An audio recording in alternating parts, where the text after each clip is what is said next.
killed the market for, of course.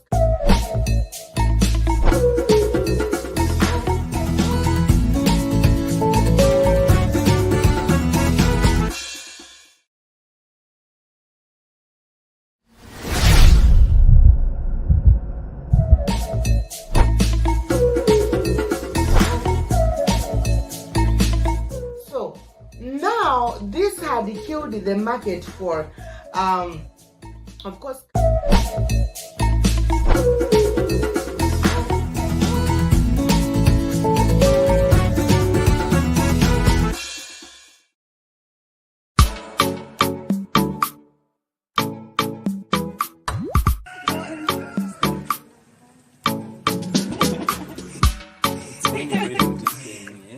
I'm ready.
Mana yo gari hano wagabweni.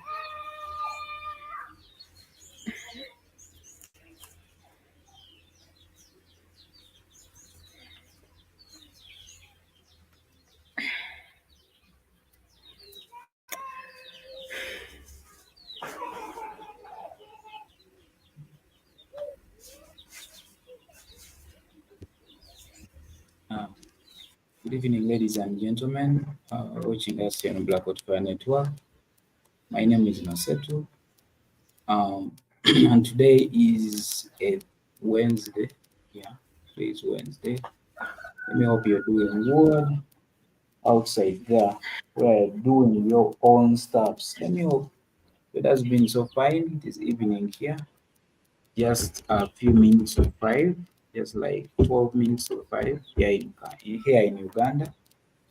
And I'm with my colleague Africa Maria. Yeah, today, actually before, if you're watching me from Facebook, Facebook sorry is down. Uh, yeah, if you're watching me from Facebook, keep Newsome. Endeavor to, of course, like Facebook page, as well as those watching me from YouTube. Your first time of watching, subscribe to this YouTube channel and endeavor to like and follow our Twitter X page. Yeah, today's topic is, of course, is about Nelson Mandela. Yeah, a lot of people, of course, have been coming out to say a lot about Nelson Mandela. There are a lot of things actually that have come out. People have come out to realize a lot of things about the life of Nelson Mandela. So a lot of questions within: who is Nelson Mandela? Where is Nelson Mandela? Did Nelson Mandela live up to 20, are they 28, 27, 20 plus years in prison? So a lot of people are having questions. There are a lot of questions. A lot of South Africans, and when you go to South Africa, it is a bit complex. Like someone will tell you actually about those old people. Um, they will say that like the Nelson Mandela in the struggle was so much different from the Nelson Mandela that came out of the prison. So a lot of issues are coming out uh, about Nelson Mandela, because there are certain books that have of course that have of course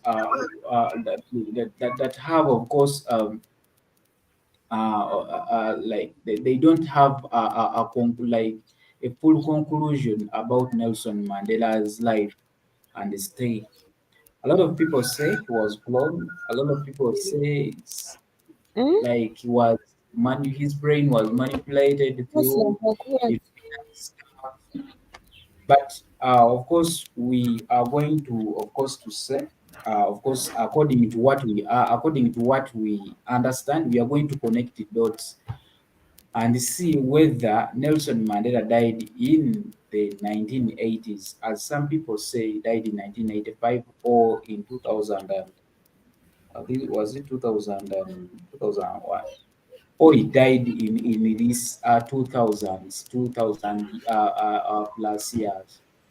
So when we see, of course, many people from around the world, including the paranormal researcher Fiona Brome, remembered South Africa's former President Nelson Mandela dying in the 1980s on Robben Island. This is where he was imprisoned. So long before he became South Africa's first black president. In fact, Mandela died in, of course, on December 5th, 2013. That was the official death after leaving prison and becoming the country's first post-apartheid president for one term. So this, of course, misremembering of events and historical facts is a phenomenon which is being labeled, of course, the Mandela effect. So upon interviewing hundreds of people, we see that many had a different recollection of details, including when Mother Teresa was, of course, sanctified. So the death of Neil Armstrong and how many, of course, states make up, of course, America. So a lot of issues. So sharing her own encounter with, of course, Mandela effects, we see that Mandela's widow delivering, so of course, a speech on riots in South Africa. We see that.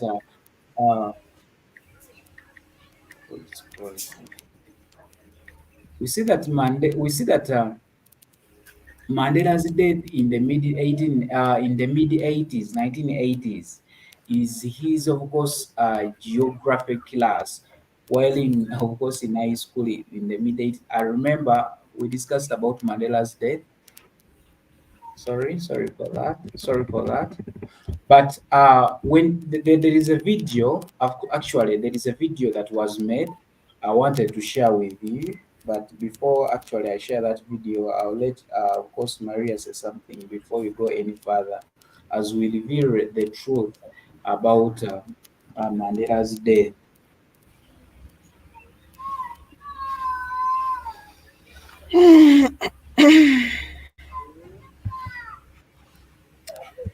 Um,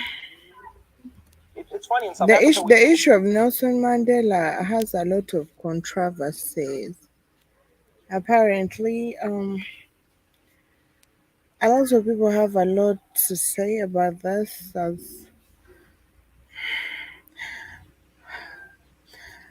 but um, as we have those who, of course, support and believe that Nelson Mandela was a typical Pan Africanist and a man who was, ready and willing to die for the black people in South Africa. There's some people who believe in that. And as you can see, there are very many African countries that have something to remember about Nelson Mandela. Others have parks that are named after Nelson Mandela. In Uganda, we have of course, a beach, a national stadium that's called Nelson Mandela National Stadium. There is Nelson Mandela, of course, There is Nelson Mandela Airport in different countries. I think like two countries have Nelson Mandela Airport, and other people named their good, achievements, after Nelson Mandela. Let's say like schools, hospitals, and big things like that. A lot of people, because very many people felt like he was a good person, probably towards the black people. And then we also have another segment of people that believe that Nelson Mandela was a total sellout. Um, there's also speculations with the facts actually on record that the Nelson Mandela was never in prison. So when someone says Nelson Mandela was clown or something, or was clowned, then maybe probably I can give credit, a little bit credit to that. And also some there are also some other speculations that he died in prison, and they could not let people know that he has died in prison. So they went ahead and cloned him. They cloned someone that looks exactly like him, and this is what they brought out because a lot of people had hopes in him. Okay, and then there is other speculations like he was never in prison. Okay, because actually people who say he was never in prison never saw him in prison.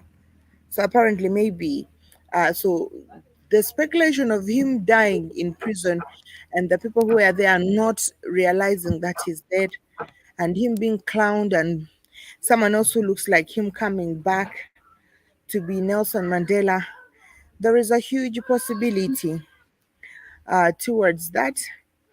But of course, there are a lot of mixed feelings. But whoever this Nelson Mandela we saw of recent in the 20s, in the 2000s, sorry, is definitely somebody who was very different from the Nelson Mandela the entire world knew before going to prison. This is a different person entirely from who Winnie knew. The Nelson Mandela we've seen as a president of South Africa is definitely someone so different, because you cannot change a hand so differently like that. It is not it is so different for someone to agree to be condemned to prison for all those years. And again, it's a different thing for someone to change 100% totally from the person that the entire world saw. So probably there is a huge probability of me agreeing to the speculations, given the fact of the circumstances at which the circumstances that happened while they were at Robinson Island, and two, of course, the Nelson Mandela that we got, that served, the Nelson Mandela that the whites brought, of course, on stage. Let me say that. And because if you look at the way this other Nelson Mandela used really to behave, and all people were saying he represents humanity, he talks about, it is quite a different, it is very different. We never saw Nelson Mandela for once standing up for the black people, and all the time, most of his speeches were about world love. We need to stay together. There is no difference in color, whether you're white or black. We are all one, and all that kind of story. Which the other previous Nelson Mandela, you never used to believe in. He was someone who believed in South Africa for the South Africans, and that's why he was arrested and taken to prison.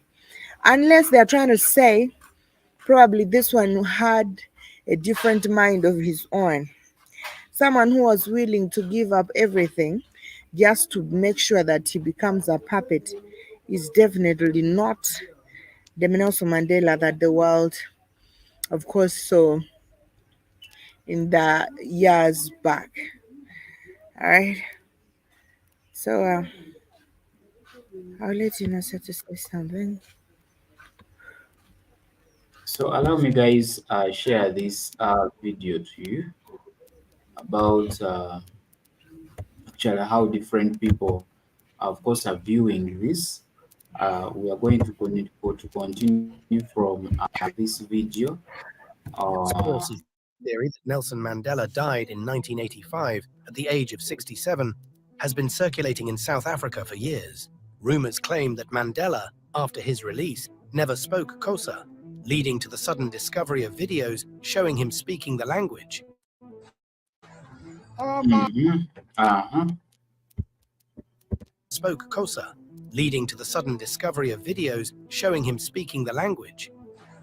Umzukulwana wami simfaka ngoko ebukhosini aphathe apha kuvele. These allegations prompted the Nelson Mandela Foundation to issue a statement and release historical footage to debunk the claims. You would think South Africans would trust Mandela's foundation over these absurd stories. The conspiracy further explains why South Africans are encouraged to perform 67 minutes of charity on Mandela's birthday. According to the theory, after Mandela supposedly died in 1985, the apartheid government replaced him with an imposter named Gibson Makanda. In this video, I don't plan to debunk the conspiracy theory. Instead, I want to understand why some South Africans believe Nelly died in prison. It is believed that the war against apartheid was ruthless, with the military and paramilitary forces using wild dogs, tear gas, and other dangerous weapons. South Africans today cannot fully grasp how devastating apartheid was. For this reason, many people believe Nelson Mandela died in the conflict, and the apartheid government replaced him with a clone. The alleged clone, Gibson Makanda, reportedly resembled Mandela. According to these claims, he was taken to Pollsmoor Prison in May 1985, where a few doctors from London performed minor surgery on him. From there, he was trained to speak and walk like Nelson Mandela.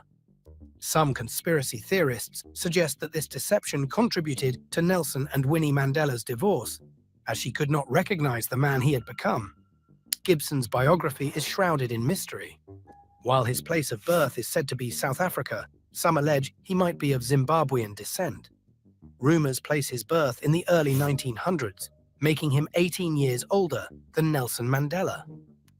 Beyond his birth year, little is known about his history, family, and background. This is the man who is purported to have negotiated the end of apartheid and became South Africa's first democratic president. The implication is that the man leading the African National Congress's negotiations with the National Party in the early 1990s was not a radical freedom fighter, but rather a puppet of his opposition. Although this conspiracy circulated for a while without gaining much traction, it resurfaced in 2019 when an image of a younger Mandela's face was put into a beauty enhancement application called FaceApp. I downloaded FaceApp and tried it out. Not much has changed since then. Interestingly, Johnny Clegg hinted at this theory in a song released in 1987, which roughly translates to, "We have not seen him." Key lyrics emphasize that they have not seen him where he is buried. These conspiracies claim that the reason for commemorating 67 minutes on Madiba's day is that he was 67 years old when he was killed in prison in 1985. Thus, many believe he died long before apartheid ended. This theory attempts to explain the persistent inequality in post-apartheid South Africa. The current South African political order, in terms of the constitution, governance system, and economic policy framework, bears the imprint of Mandela's generation.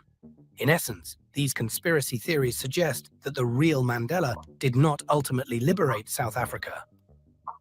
The truth about post-apartheid South Africa is that while the majority of Black South Africans achieved emancipation, they did not attain true liberation. Here, liberation should mean more than just formal political equality. It should encompass the economic freedom and human flourishing promised by the 19th, which Mandela helped draft. The failure to deliver on this promise and the resulting widespread inequality across racial lines have led many to question what went wrong. To understand the ANC's abrupt shift in the 1990s from its radical beginnings, we must consider the global macroeconomic forces largely beyond the ANC's control, as well as its structural inability to discern and manage what was within its control. For instance, after the collapse of the Berlin Wall and the Soviet Union, capitalism became the dominant global economic structure. Key institutions like the World Trade Organization, the International Monetary Fund, and the World Bank, which South Africa needed at the time, played a significant role. The apartheid government left the country economically destitute, with no documentation to help establish international relations or partnerships. While the National Party left infrastructure in privileged areas intact, the Mandela administration had to build the nation from scratch. But that's something that we can unpack in a future video about how the apartheid government bankrupted the country, leaving it with no international support and a dark legacy of human rights abuses. To implement proper trade liberalization and refashion the state to promote globalized free markets, the ANC had to think differently. By the 1970s, the Western social democracies the ANC hoped to emulate were outdated and in decline. At that time, the ANC needed to reintegrate into the global market because global finance capital dictated the rules of engagement. Mandela's decisions were based on his assessment of what was politically feasible at the time. This is why South Africans remain divided about their first democratic president. Depending on whom you ask, Mandela is either fondly remembered as a hero of liberation or criticized as a sellout. Labeling Mandela as a sellout is a flawed perspective, as it wrongly assumes he was flawless when he was never perfect. It's also important to remember that he did not make these decisions alone, nor was he as individually powerful as many believe. These discussions became more urgent when the ANC entered a government of national unity in 2024, and even back in 1994. Ultimately, the ANC's actions reflect a stark contrast between the organization it once was and what it is today. These actions fuel the persistence of conspiracy theories about Nelson Mandela.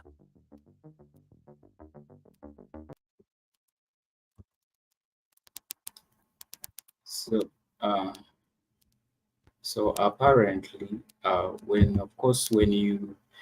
you hear that video actually very well, and of course you connect the dots in the video, to some extent, it shows that of course Nelson Mandela were actually the Nelson Mandela that came out of the prison wasn't the Nelson Mandela that entered, of course, that was taken to the prison.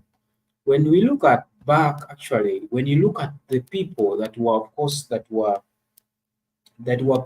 imprisoned by Nelson Mandela, the likes of Steve Biko. Actually, in their words, actually, there is a book where Steve Biko says that you can never survive as an apartheid prisoner unless when they are going to use you. After Nelson Mandela coming out of the prison, actually, this man came out of the prison as someone who is on struggle for actually for black people, struggle for to end apartheid, but he came out of the prison as a peacemaker, someone who was ready to negotiate with these whites, someone who was seen with the whites every time and then. There is a video I also had seeing Nelson Mandela visiting the former governor, of course, actually the implementer of apartheid in South Africa, who was, of course, who was buried in South Africa. He visited this place. So it was shortly after coming out of the prison that we see that Nelson Mandela actually becomes a prominent person. To me, Nelson Mandela was not the leader of this struggle of apartheid. When he went to prison, there are other people that remained behind, of course, continuing with the struggle for to end apartheid in South Africa. But these people were not recognized, and their end was a bad one.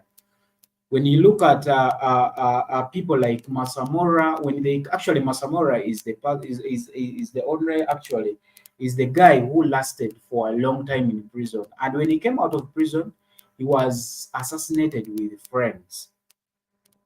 So I don't know what people actually, what other people think about this, but to me, my judgment is clear about Nelson Mandela. Yogerako.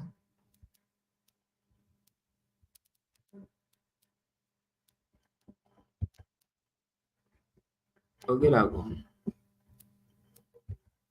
Peko ka video keno nyawana.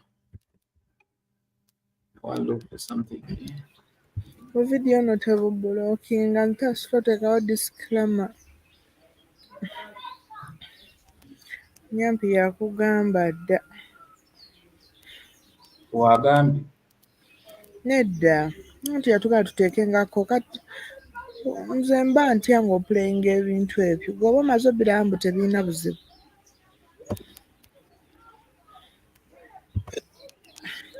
Hi GB Jaba.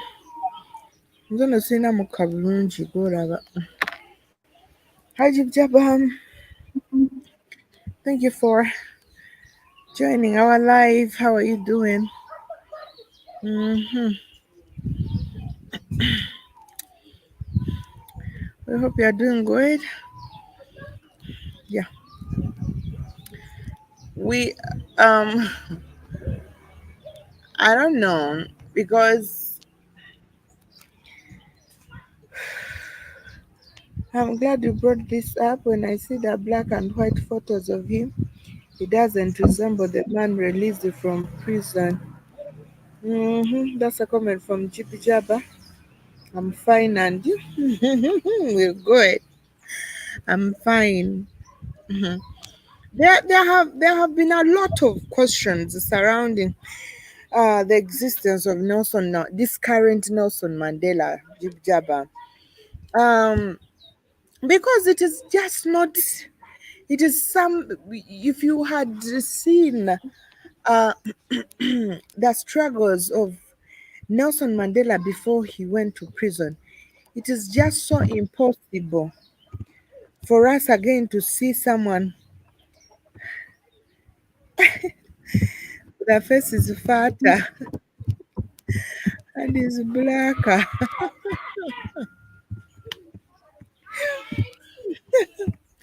It is just impossible for someone to have that transformation, a transformation that has no feelings towards what the people are going through. We usually see people who change, but the change of Nelson Mandela was tremendously different. It was so tremendous. It was so huge. He did not have any remorse. All the time, all the words that came out of him were all about let's unite, let's forget the pain. And he was so comfortable, because at times there is when you look at someone and you realize that this person is talking probably on gunpoint, because our body reacts a lot to what our mind is thinking. Nelson Mandela was so comfortable in doing this. And of course, we saw him move different countries. And this is why it was even possible for Nelson Mandela to be very prominent. Is not known as an apartheid policy fighter, though a lot of people will still say that because of the first stage.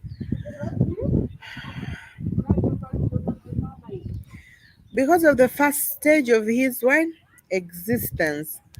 But people, during the days of apartheid, yes, some of us weren't in existence that we know a lot, but we saw videos, real videos that were live, videos not of movies, because it's a different thing to watch a movie. We saw real videos that were recorded, and you could see that this man had the black South Africans that had, and then this other guy who came, apart from camouflaging and of course pretending that he has the black people at heart, he was totally different a man who never even cared whether Winnie goes or not. He didn't even care when Winnie broke up with him, when Winnie rejected him.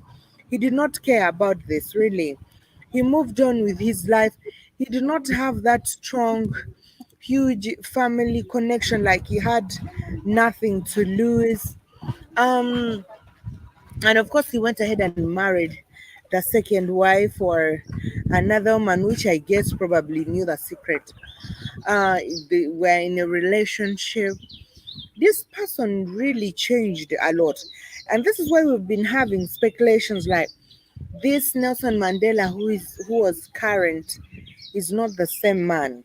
To the point that people said he is a total sellout. He sold out South Africans, he sold out the black people at large. But again, other conspiracies state that he was murdered. He was not given a chance to come out of prison alive. And I guess this says it all, because most of the people who were released actually came out saying we have not seen Nelson Mandela in prison. We have not seen him. That means they never saw him simply because he died.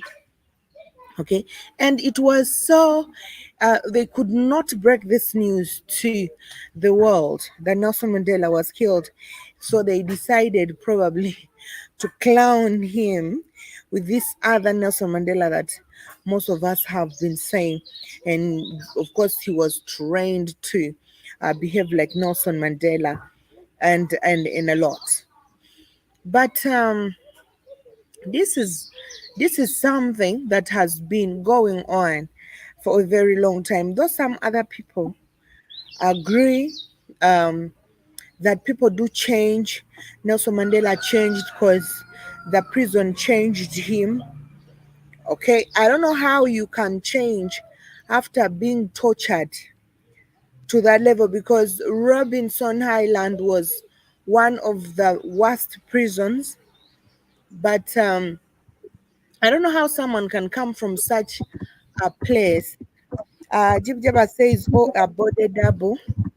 Yeah, there is. There are claims that this particular man looked not exactly, but similar to Nelson Mandela. So they had to do a little bit of retouch to make sure that he resembles. And the South Africans usually used to complain about his accent when it comes to Nelson Mandela's language. It is not that Nelson Mandela was in UK or US during prison time, but the Nelson Mandela that came wasn't so fluent with his language. The accent was a little bit different. You'd realize that he picks a word to a word like someone who has just learned the language and try to be fluent in it. Because of course, when someone who is fluent in speaking their language is extremely different from someone who has learned the language.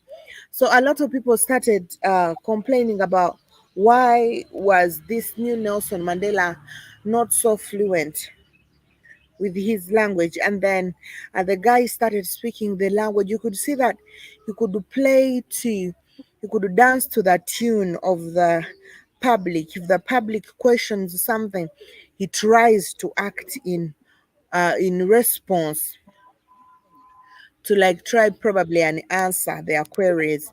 So we saw him trying to have speeches in the local language, but still the local people felt so dissatisfied. They felt like they're not satisfied with the actions and his tongue, how he was folding and of course pronouncing the words, like in the words, and like in that video.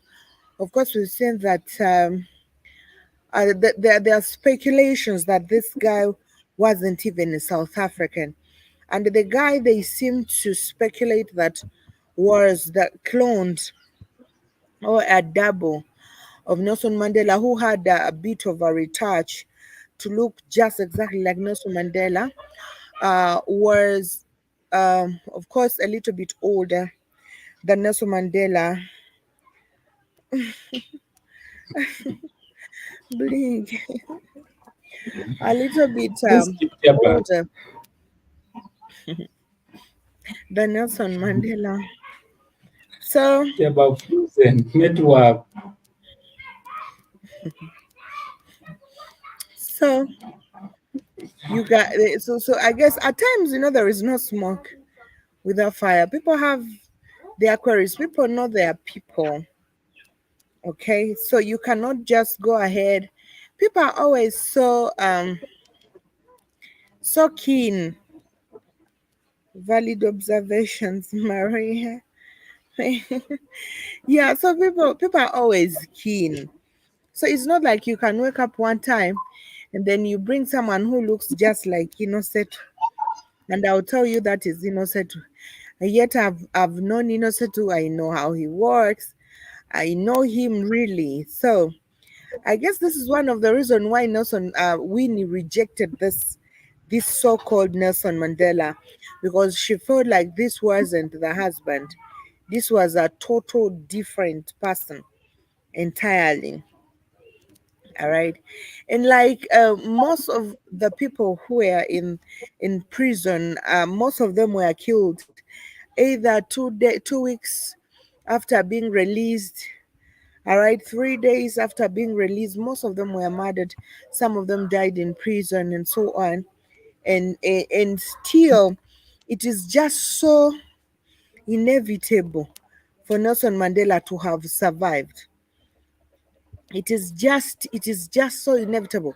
How did he survive What all the that? young Nelson How did he Mandela survive? will look like at his golden days, and the results were quite surprising. Apparently, the real reason why we are celebrating 67 minutes on 18th of July is because he died in 1985, aged 67. The Mandela that we knew all along was a man named Gibson Mukanda, trained and cloned by the Illuminati to act as the real Mandela. Also reminded me of Winnie Madikizela when she said, the Nelson Mandela that went to jail was a burning Mandela. The one that came out of Robben Island isn't the man I know. She was hated, banned, and stripped of her Women's League leadership for saying that divorced. Mandela got falsely accused for Stompy's murder so that she'd been scared and not tell the people the truth. I mean, you can't spend 27 years in prison, come out and occupy the presidency seat for just 4 years. Say you fulfilled all your purpose too. Mbeki became president afterwards, so what was delivered to South Africa was a fake democracy. Oppenheimers and Rupert have been controlling South Africa since the apartheid days. They're the ones who trained Ramaphosa for presidency from a younger age. Ramaphosa was supposed to be the one who succeeded Mandela, but the ANC went against it, opting for Mbeki. Then Ramaphosa got mad. Oppenheimers and Rupert pumped him with money so that he can hang in there and not give up. No wonder why he's rich today. Told him his turn will come after Zuma, and indeed it came. The real reason why Zuma also became president because he's one of the few NC comrades who know about the fake democracy delivered. Seat was given to him to shut his mouth. No wonder why he's still not arrested for his crimes.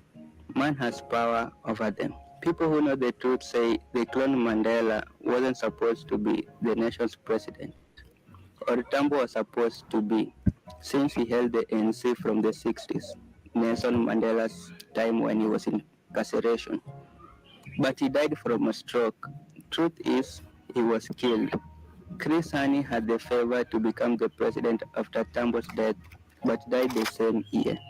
Something is fish. What are your thoughts?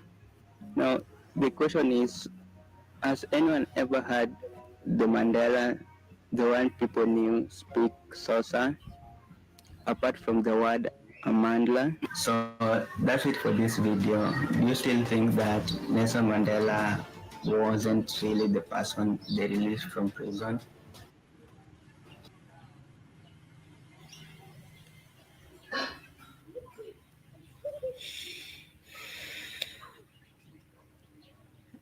You killer. Yes. Hmm. So tell about it. There's a mazzo okay. Okay, okay. Anyway, so there are a lot of people lose sport with Chen. There are a lot of people actually coming out to say a lot. They are connecting dots because, like Maria said, there is no smoke without fire.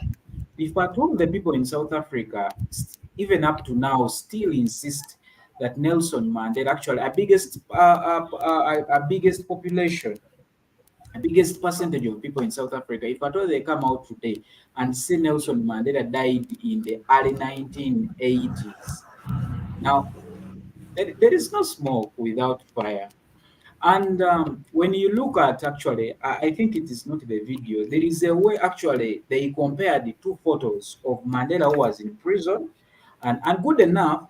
During the by the time Mandela was of course in prison, there were photographers. They compared actually the photo. There is that spot Mandela had was it on the left and on the right. That photo of the youth Mandela, the young Mandela, it had a spot over on the left. Then the Mandela that we had, the spot was on the right, which clearly shows that this actually, however much a lot of people actually clone, a lot of people have the second word. Basov talked about what the second the body double. But you can't make something 100%. At times, there are a lot of mistakes that are done. Yeah.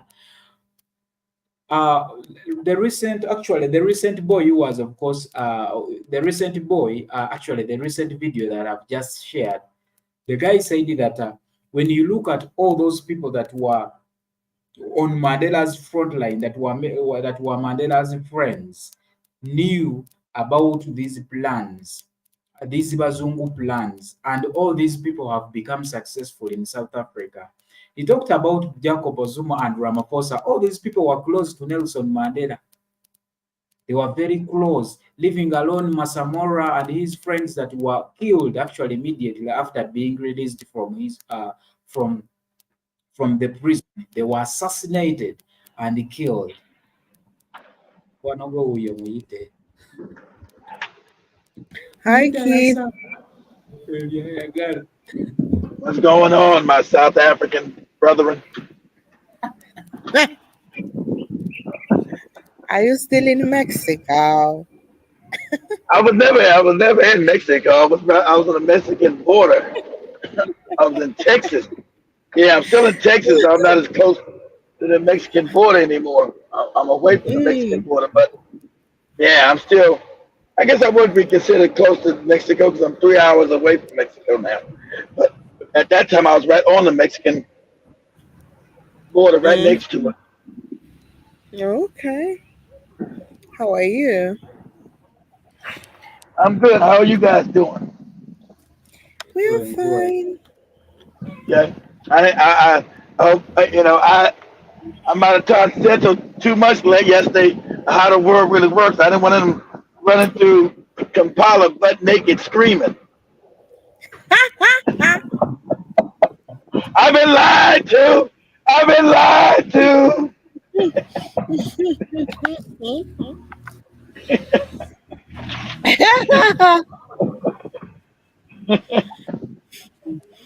You gave him some knowledge.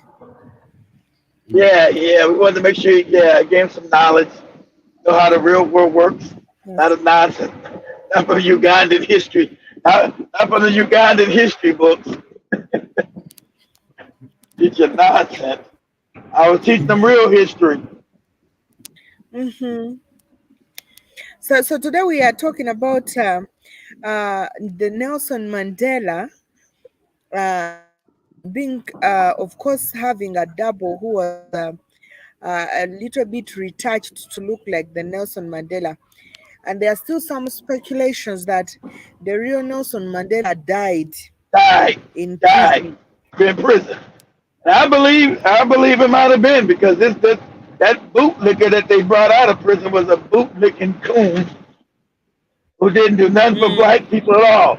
Exactly. It's a speculation, and they've been known to do that, make doubles and all kind of shit. So you know, and if we went back and examined it closely, that probably was a damn double. Mm. Had they been parading around this Joe Biden double? They're not even sneaky with the Joe Biden double. The Joe Biden double's not even the same height. He's like 4 or 5 feet taller than the regular Joe Biden. Maria, it ain't hiding it. You're like, that ain't Joe Biden. This dude's like 6'6". Joe Biden's only six Wow. foot. Yeah, that's what I've been talking about because it's so obvious. Like, what's going on here? Seth I should have Seth try to pull up the Joe Biden in the Rose Garden about a week ago, a week and a half, maybe 2 weeks ago. Everybody's like, who the hell is this guy? They can see the complete difference in height. Mm-hmm. That he was taller than the other Joe Biden. Like, what's going on? And they could tell because his wife usually comes up to like his nose. This time his wife was only come up to his shoulder. So how does Joe Biden get sick and grow 5 more feet, Maria? I know these people take us for fools. Yeah, they do. They do. Hold on, guys. I got to take. Guys, go ahead. It's okay. These people, I think, take us for fools. There is a picture I saw actually. I don't know. I don't know how to. I don't know how to share this. It's on my phone. I'm not really feeling well, so sorry, guys.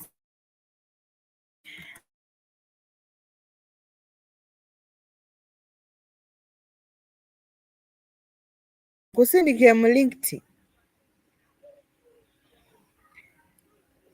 Yeah? INNOSSETU. INNOSSETU is freezing over the kubichi now.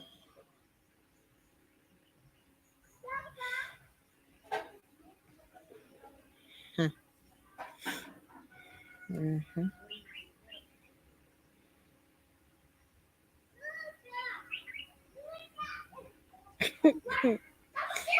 INNOSSETU has frozen. There is a picture I wanted to show that was captured some years ago, and Nelson Mandela was with some white women on the beach, on and Yeah. he was among 2 white women. Okay, Okay. and then this Nelson Mandela that we saw, of course, was a bit thicker. He was a little bit, chubby than the other Nelson Mandela. They always make him come back fatter. They always bring back the one who's a little bit fatter. That's what they do. They always make him a little more chubbier. So He the was chubby. Africans are notice, but now the Africans are starting to notice certain things that they put past you. But go ahead, let's see. He was chubby. He was so chubby that everyone was wondering how can someone come out of prison when you look like that.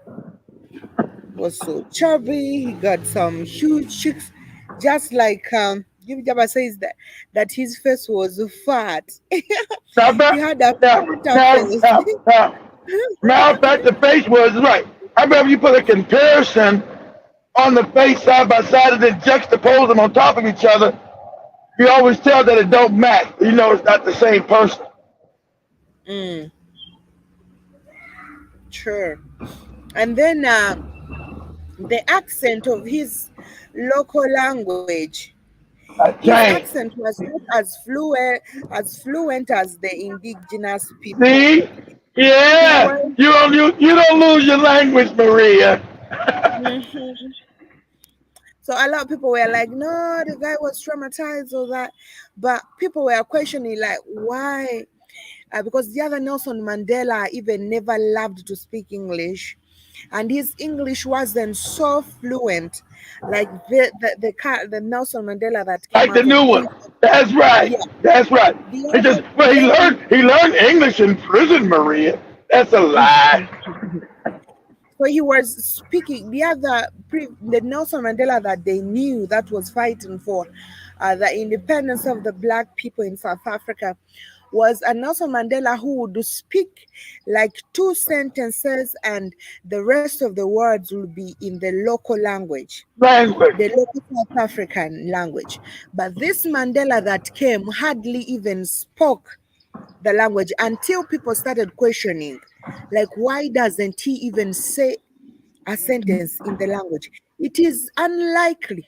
A lot of South Africans, by the way, no matter how educated, they are like some West Africans with Swahili. Yeah. Someone will be speaking English and they find They themselves go, mixing this with going Swahili. back and forth. Yeah. They go back Uh-huh. and forth to So, the Swahili and back into the yes. English and back to Swahili. Exactly. And Nelson So wasn't if doing that. He was going to do it completely strictly English. So people like, Mhm, hey, this is not how Nelson Mandela talk. You're right. You don't change yes. not knowing your language because you're in prison.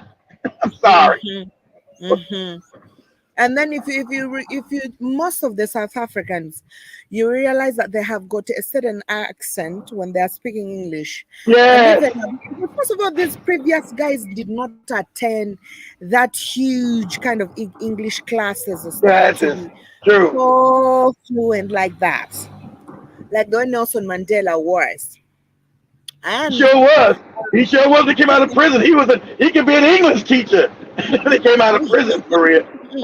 yes, and then he hardly said anything apart from one common word that he usually used to say, like it's in a greeting, which everyone can learn. All right. So until people started questioning, like, why doesn't he speak his mother tongue? Why doesn't he speak his language? This is not the Nelson Mandela we know. Then he started having some few speeches, of which someone can cram speeches, someone can Yeah. cram words. So you'd say that at a certain point people had begun to influence him, that each time they began to question, he starts responding. When they started questioning why he doesn't speak the language, then he started addressing in a few sentences in the language and stuff. But of course, someone can cram such kind of things. So that's what he started doing. And I think maybe this is why he was like asked to step down, really, because people were getting to understand him. Each day he would appear, there are a lot of questioning that would come. Yeah, of You course they know. would. Something's not adding up. Mhm. So I think and this is not the first time this is happening. We are seeing a lot of people who are totally changing. I remember there is a time even some other people were questioning the president of Nigeria, Buhari. Nigeria, Like this, Bahari said he was a clone. That's right. yeah, a lot of Nigerians are like, he's a clone. He uses another hand that Buhari doesn't. People are always conscious. You may not know. They said no, Buhari does not lift that hand. He lifts the other, and this one is lifting another, and so Yeah, on. You don't people even knows know. these differences, but they can't put it all together because they don't really understand that cloning does exist and doubles exist. They've been making Mm, doubles forever. I don't know how many doubles Osama bin Laden, not Osama bin Laden, yeah, doubles, but also uh, Saddam Hussein. His doubles was no Saddam Hussein, yes. Saddam had like 6 or 7 doubles and shit. Because when America was going in to capture his ass, they kept capturing his double and shit. Yeah, Saddam Hussein is a good example. What is up? What is up? Santa, You real know, quick. Say how many? Say how many doubles? How many body doubles did Saddam Hussein have? See, and this is a known thing that a lot of these guys have doubles, but But Saddam used them for his own benefit, not to trick his own people. But in case, something happened to him, you would fuck up the double and not him. You would get the double. But as Maria said, they've been using doubles in Africa to push their wicked policies. The Africans not knowing. The Africans look like, hey, something's not quite right.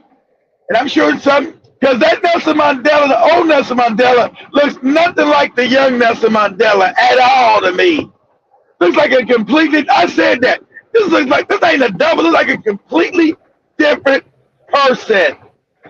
They come out and say, yeah, now this guy's Nelson Mandela. He don't look like the young Nelson Mandela at all. I don't care how old you get, you still know who you are. You look like the same guy. So did you probably think Seto is how many body doubles Saddam Hussein had?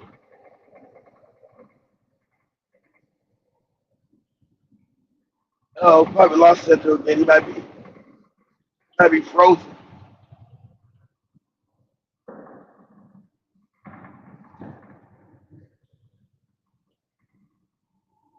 I think Seto's frozen.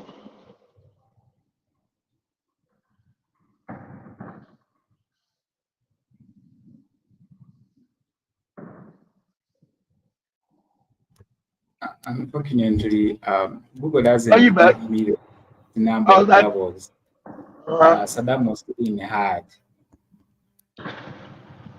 Does it talk about him at all?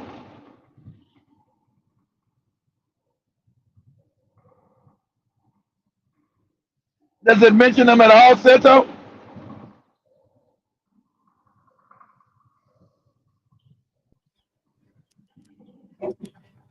Google doesn't give me the exact number of doubles Saddam Hussein had.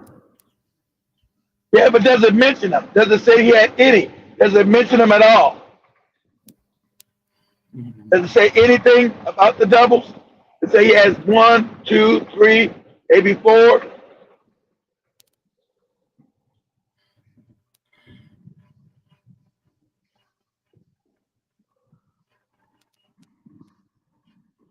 It should say, it might not say the exact number, Center, but it should say Saddam Hussein was known to have multiple doubles. Yeah. It might not give you a number, but it might tell you he was known to have multiple doubles. Does it at least say that? Yeah, they did. Yeah, okay, exactly. So he would have like 5 or 6 doubles, 5 or 6 people that look like him, Center. So when they were trying to overthrow his ass, the American government kept capturing his doubles and not him.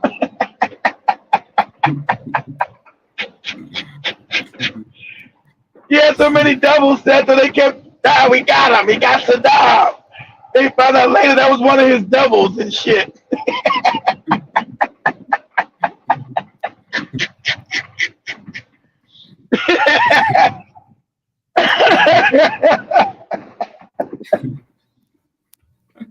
He had so many, I don't know if he's right. He had so many doubles set. I don't know. So, every time Americans thought they captured him, they found out it was his double and shit. It's another goddamn double. This ain't Saddam. It's another damn double.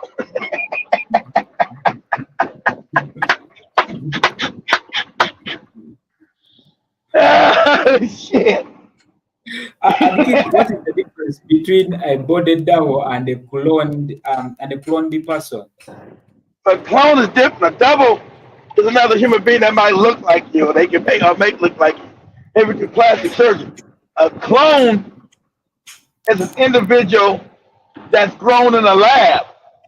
See, now we're getting the real technology that as African, you might can't fathom this kind of technology because you've been kept so ignorant. So imagine a clone is like a made person in a lab, like you grow like a GMO.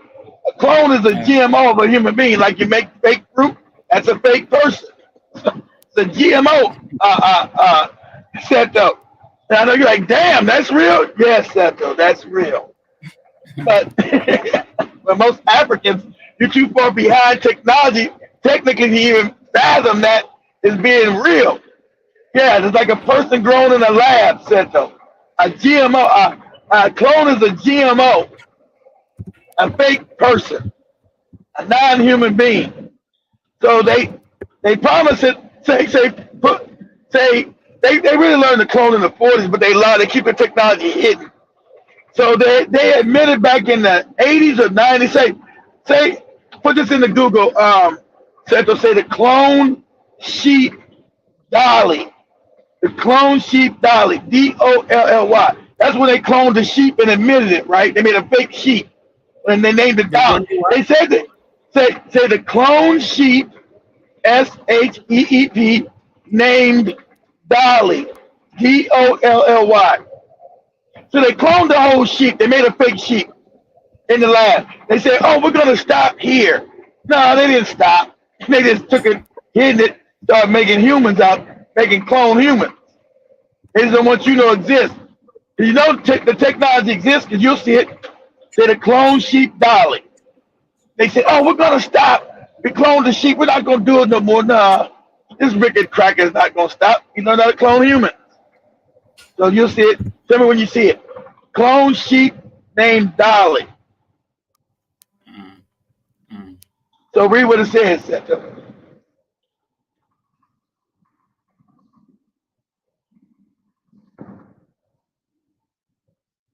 I think that was back in the 80s when they cloned that sheep. And they admitted that they did it. And They the said, we're not first gonna, mouse was yeah, cloned from an somatic cell. yeah. They say she So was they made, cloned by associates of Rosley Institute in Scotland. there you go, yeah. So she was cloned. So you take somebody's genetics and you cook it up in a pot in a lab and make it, it's something that's born that doesn't have a mother or father. It's cloned, made in the lab. So they made it in the lab, said so. Lab grown animal. It sounded good, like, what? Yeah, that's real. So, it, what? Go ahead.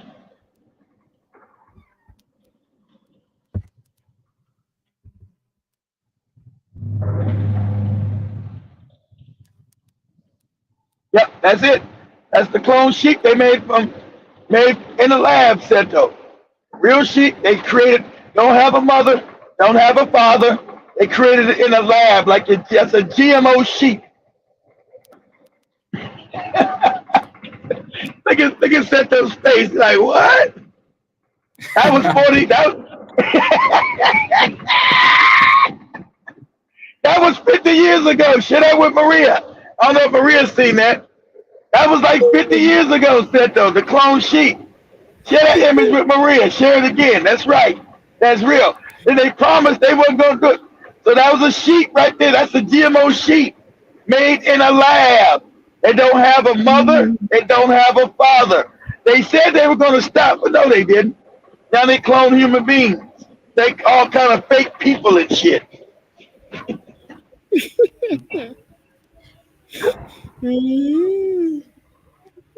Terrible. So that's a GMO sheep, Seto. A clone human being is a GMO human being. It's not real, but they can put information in its head and act like it's real. You can tell because sometimes clones get the glitching. You'll see them glitch. I know they cloned Hillary Clinton. She be glitching. Some of these actors and stars that sing, they be cloned. They glitch. Sometimes they glitch because they're not a true human being. They'll glitch or something. They'll break down, set up. And you say, that's a motherfucking clone. They'll glitch and shit. They'll get stuck, shut. They go, they'll glitch. See, they ain't told you that technology worked. Okay, let me show you a clone of one. Where he glitched. Let me show you what. Say, go to YouTube real quick, Seto. I'm gonna show you where they clone somebody. And he's a clone and he glitched.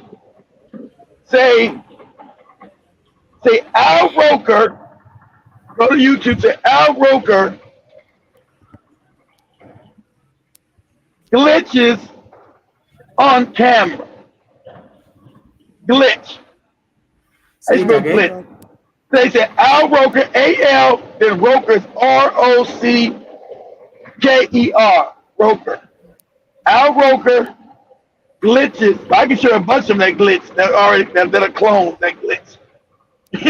Beyonce, How work they did got what? Al Roker glitches. So it's gonna be glitch. G-L-I-C-H-E-S. How you spell glitch? How you spell glitch? Good. Glitches, right? Glitches. Glitches on camera. Al Roker glitches on camera. So we know it's a clone of Beyonce. She didn't glitch. We know it's one of what's that singer name? What's that white lady name? Katy Perry. She didn't glitch on. She didn't glitch this shit. Glitch. You know, it's not a human being that they glitch. That's a clone because they're not human. They have malfunction. They're glitch. So we know Katy Perry didn't glitch. Lady Gaga didn't glitch. You know, she was a clone. Maybe I should share the videos and send them to you, Seth. I'll pull them up and send them to you. You'll see that it's a clone. Like, what? That's right. That's a clone. That's a doll. You're looking at a human dolly, Seto. Just like that sheep. A human dolly. You find it? You get any videos of Al Roker glitching? I've not seen it. Let me see. Oh, no, they're not going to right. They don't want you to know about clone. I should say Al Roker pauses. Not glitching. Al Roker pauses on camera. We know he was glitching and shit. His clone was breaking down. His clone is not a human being. He's breaking down. He's like, oh. So he was glitching out and shit. Maybe I should find them and send them to you. I should find them and send them to you. Glitching. Motherfuckers be glitching and shit. They're not showing me, kid. Okay, I'll find them and try to send them to you, Seto. I can find them.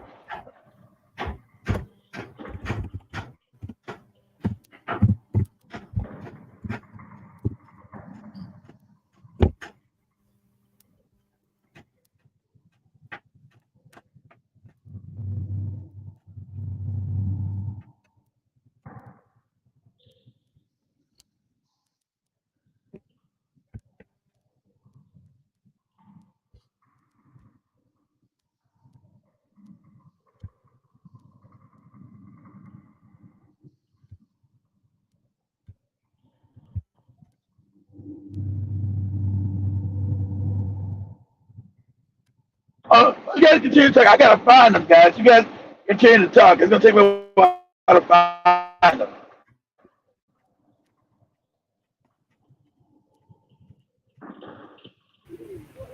The laptop yange natera okuzikira kirabika tekyasula more than bw'ondaba nga nzikidde manya nzikidde. You guys continue to talk about Nelson Mandela. I'll find them in a minute. All right. So we have of course I know this has been going on for some time. First of all, the moment they realize that you have a huge number of black people or people who believe in you and trust your words, yet you are not willing to give in to what they want, more especially when it comes to control, then they make those clones, and the next time is the original being wiped out. Exactly. And we start Exactly. seeing these But that's how. But you can't tell many Africans that sounds like science fiction. See, Seto didn't know they cloned a sheep before. Seto's face like, what? That's real? Yeah, that's real. Mm-hmm. So you're right, Maria. For some time actually, and all right. With Nelson Mandela, I think there is at least a 90% of facts when it comes to this, because the change Nelson Mandela changed tremendously. There is no excuse to that. Exactly. It is not a day-to-day thing for someone to agree to be taken into prison, while even on the buses, or the police or the prison cars, when he's still preaching the freedom of the black people, and then coming out when he's kissing every white person is ass. This is a different thing. It is totally the behavior of Nelson Mandela towards this changed totally. And this is why everyone was like, no, someone cannot change.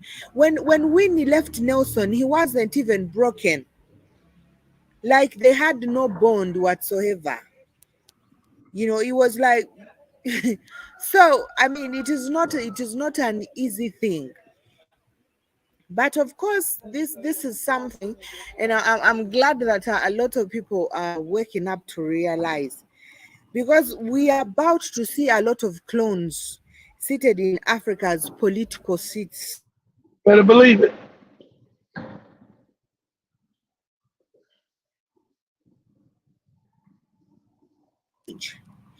The moment they realize that most of the young people are waking up, just like it is happening now in Africa. Now, I believe that we are about to see a lot of clones sitting and acting the way they they want. They're running the government and the African's government the way they want. Since now, apparently, Exactly. a lot of people are, of course, cutting across and trying and realizing the fakeness of the political leaders. I know they don't want to lose this, and no one wants to lose a touch in Africa. They still want to maintain their power towards Africa. So we should expect more of Exactly. these so-called clones. You know. Yeah.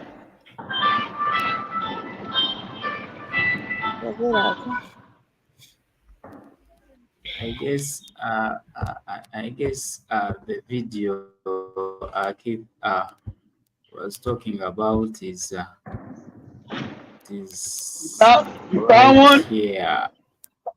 Ah, you found one. Yeah,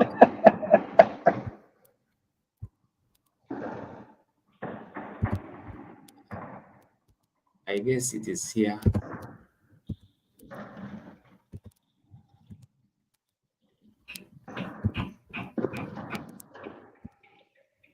That's exactly how you have a certain amount of distance between when you're high. Yes, like they say in Catholic school, leave room for hope. Anyway, there is a lot of memories today, actually. It's a big day. That's it. He glitching. You see him? You see him glitching? He glitching, Santo. He glitching. The king of rock and roll is Mark Cohn. He's lost. The king of rock and roll, as Mark Cohn says in his great song "Walking Yes, in Memphis." yes. There's a pretty little thing waiting for the king down in the jungle room. Natalie Morales. Now, I think they were talking about Elvis, something in the jungle room. I couldn't pay attention because Al Roker just kind of froze like that. He stood completely still with that look on his face for 17 seconds. 17 seconds, that's like a day and a half in live TV time.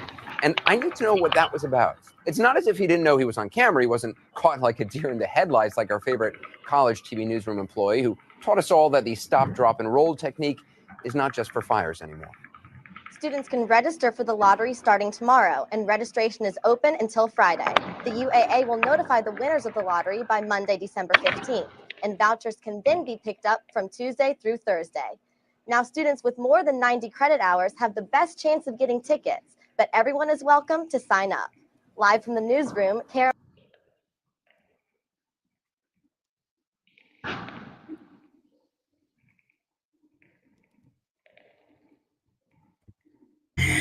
I saw the guy they super freeze like robots. They start malfunctioning.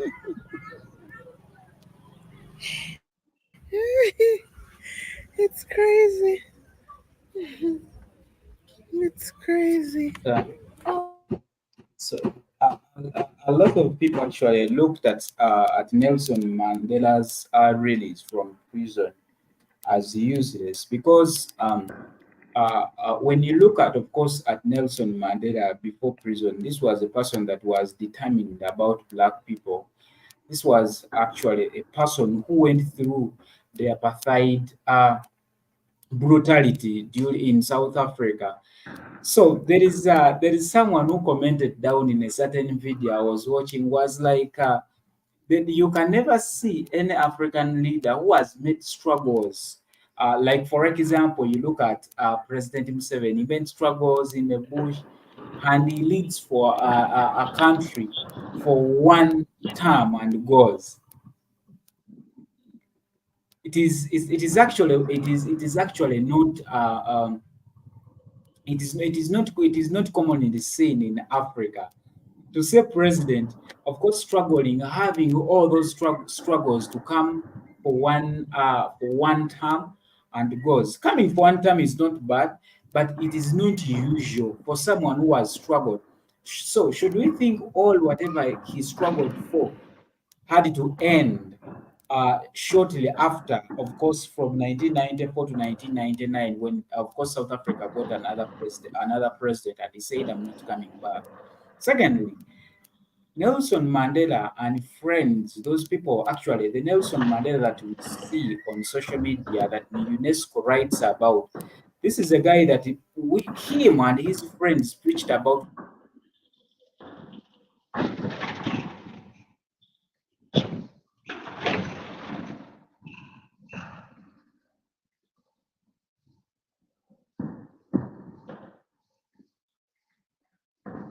one day again. Now, apartheid has never ended in South Africa because No, exactly right, Seto. So why his whole actions coming out of prison was counter to what they fought for.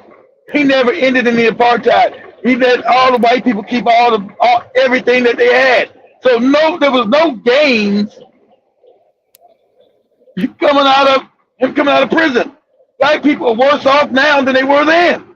So what was it doesn't make any sense. You're right. It don't make any sense. Yeah, when you look at all people that have struggled to get into power in Africa, at least you can't live at least three terms, but you live for one term and you go. You're even happier than those people that are coming in. Yet during the time, of course, during the end of apartheid in South Africa, when these whites actually these diplomats that were, of course, that were leading South Africa, the governors in South Africa, when they were leaving South Africa, they left South Africa with nothing in the pockets. Actually, they left South Africa with nothing when they were going. So now they introduced their puppet, because immediately after the release of Nelson Mandela, we saw Nelson Mandela spending much time with the whites more than the people, the real black people. He lived with the whites. Not just spend time. He lived with them in their house. He lived with them. You can look that up. He lived with them in their house.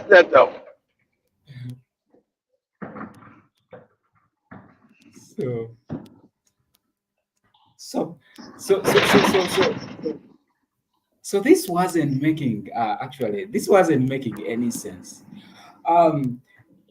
Actually, South Africans, if at all, actually, Mandela, what he always, for me, I looked at Mandela's speech. All his speeches were written. These weren't things that he had in his head. It was a scripted life he lived by the time he was in South Africa, from being a president to influence a lot of leaders across Africa. This was a scripted life that whites wanted other Africans to actually be like. Exactly. To adapt. to allow white people to own all your shit, and don't fight back, and love everybody. And so as long as they got to steal all your shit, it was happy. So, looking at the fake democracy, Nelson Mandela, of course, preached by 1994 when he became a president. Actually, which kind of democracy? If at all he fought for apartheid, we couldn't be seeing, even up to now in South Africa, whites separated from the blacks and the coloreds. Actually, there are three different people in South Africa. There are the coloreds, black South Africans, and the whites. Yeah, the mix. They make a buffalo race. Yeah, it is even indicated on their flag.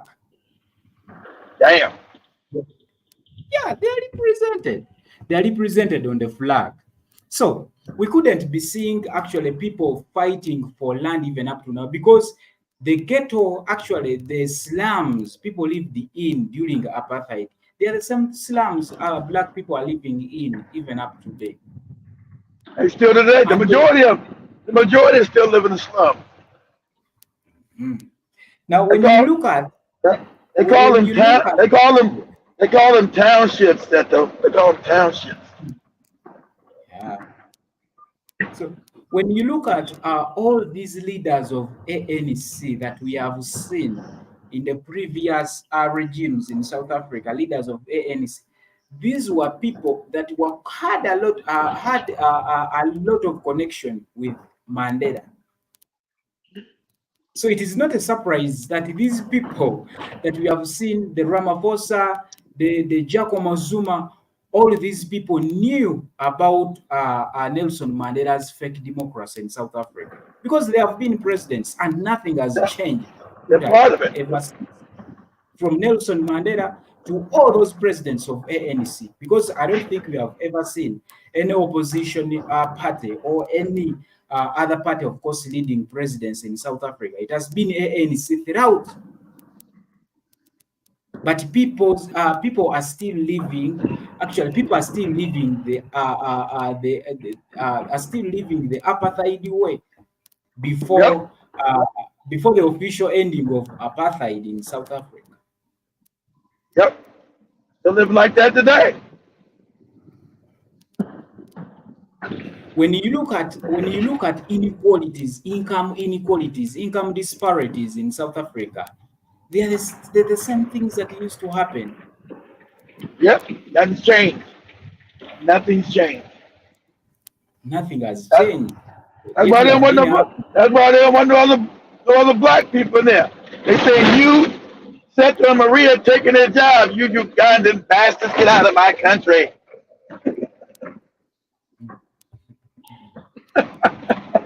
You're still in their jobs, Seto.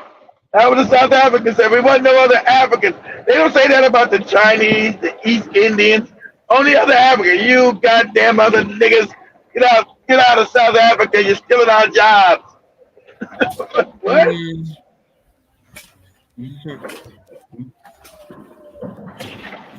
There is a lot of brainwashing in South Africa, and I think they are more contented with having the whites in South Africa than having their fellow blacks. Of course, they know they are. They believe that white people are supposed to rule them.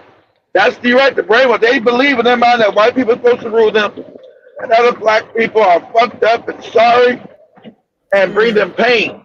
They've been brainwashed good. You're right. Brainwashing is perfect.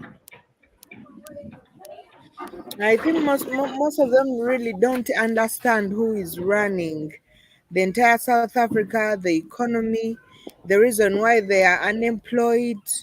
You know, they don't, and it is so absurd. Remember the education. Remember, it is absurd. Remember, the educational system is even worse amongst blacks than Uganda's is. Remember, most South Africans are illiterate. Most black people in South Africa are illiterate.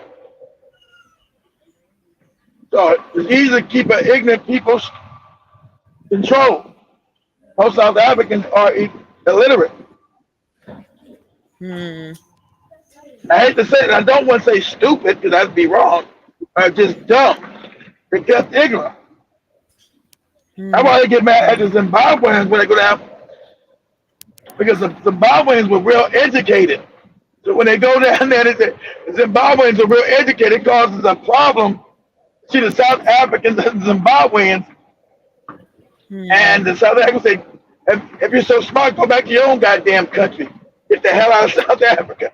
There's a jealousy that they have with other Africans, because most other Africans, even though you see them as underdeveloped, most other Africans are smarter than South Africans. See, you might be in a most developed country, but you're stupid, you're dumber than me, because the white man has made your educational system 10 times worse than the puppets have in my country. So most other Africans are smarter than South Africans, and they resent that, Maria. They resent that shit. They are angry about it.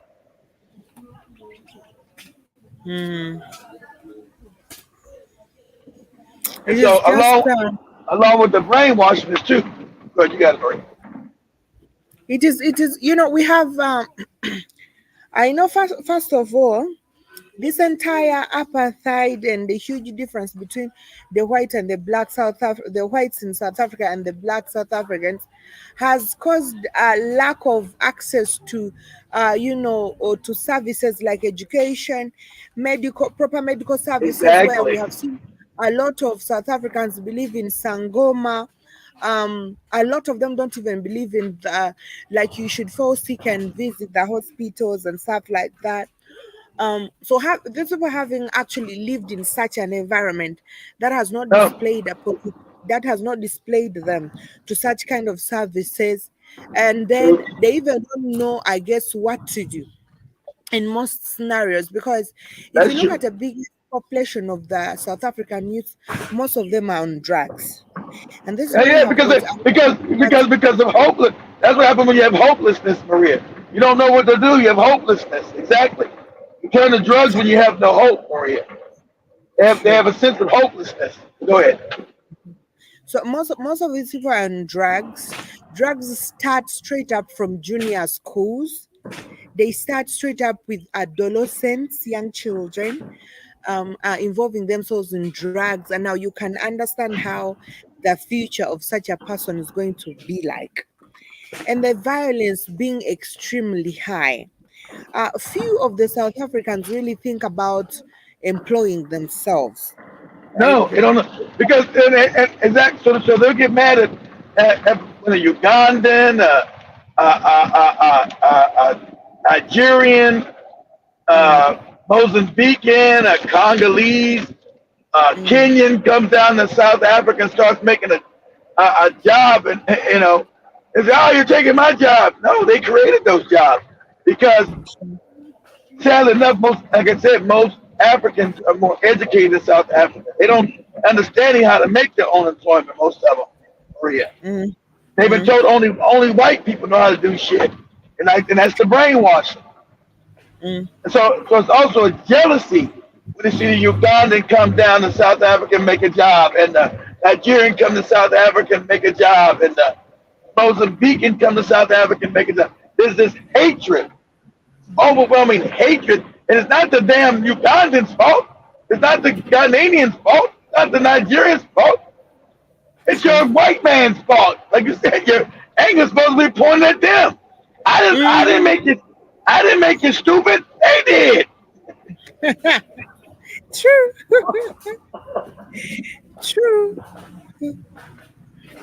True, but of course they are directing their bullets to people who are not the real culprits to this.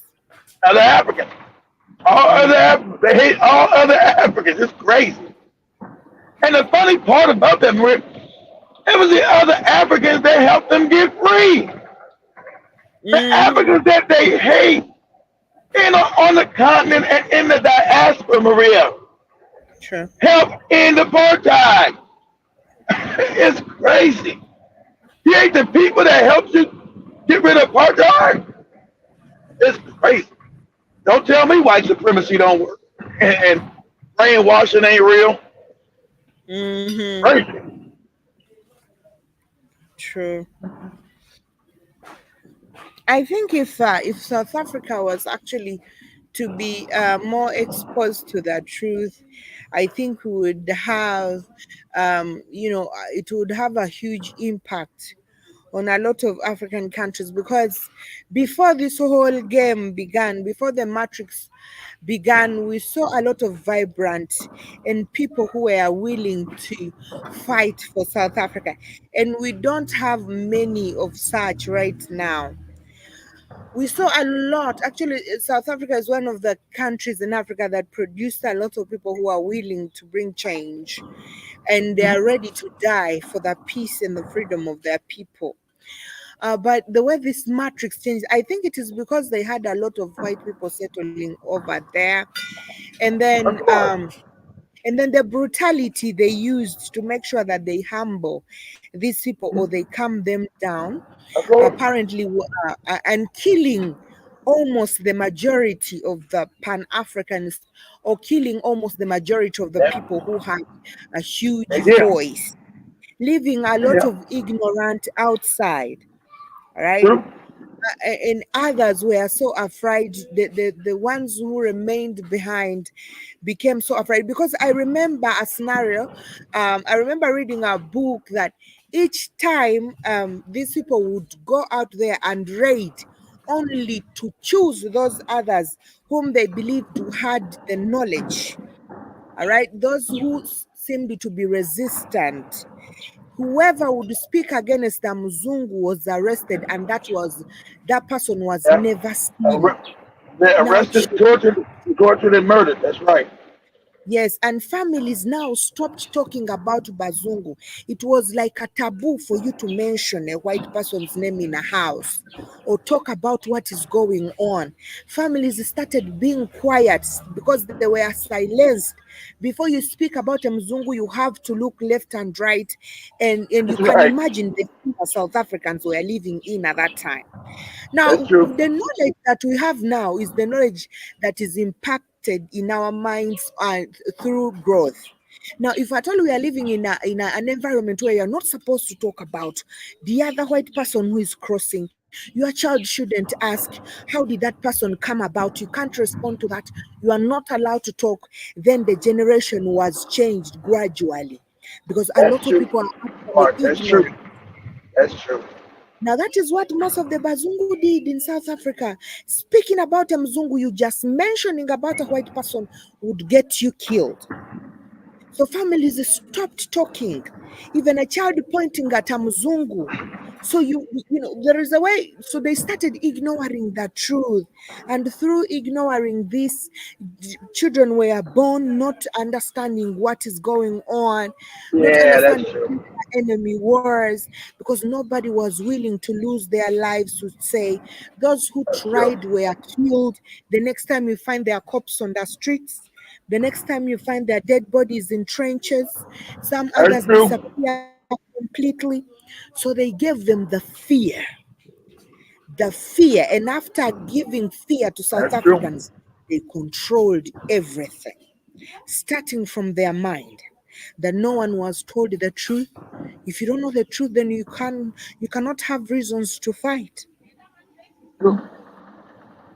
So that is it, and I think this method is still going on, even if you are not seeing like other other whites doing this. Still, we are seeing the same thing from black to black, imparting fear. That's true, because the funny part what you're saying, Maria, the other Africans are now saying fuck South Africa. They like fuck them. They're not as wise as you to put that together. What you said, the other Africans said South Africa just lost. Fuck them. Let them deal with their own shit. They're like, damn. They're like, they're saying this. You got the Nigerians, I've seen the Nigerians, I've seen the damn Ghanaians, seen the Kenyans. Fuck South Africa. Let them deal with their own shit. I'm like, damn. You don't want to be African? Fuck them. I said, damn. Imagine that. I'm like, damn. You don't want to deal with us other Africans? Okay, we're foreigners. You don't want to deal with us? Okay, fuck you. Like, damn. So, like, they throwing South Africa overboard there. Like, okay.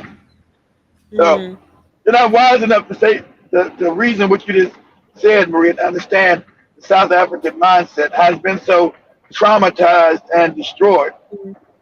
Mm. Because you're dealing with people dealing with trauma, like a hostage. So South Africans have something called Stockholm syndrome. Look that up for me real quick, Seto. Say, what is Stockholm syndrome? That's what the South Africans are dealing with. Stockholm syndrome. That's what they're dealing with.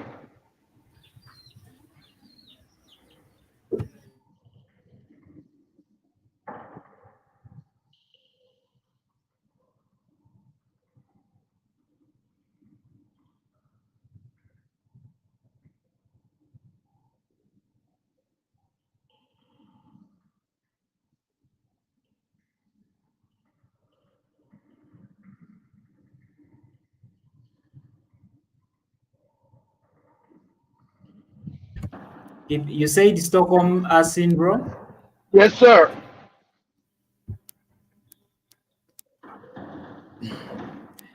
they say this is a physiological condition where hostages or abuse victims develop positive feelings towards their captors or abusers over Exactly.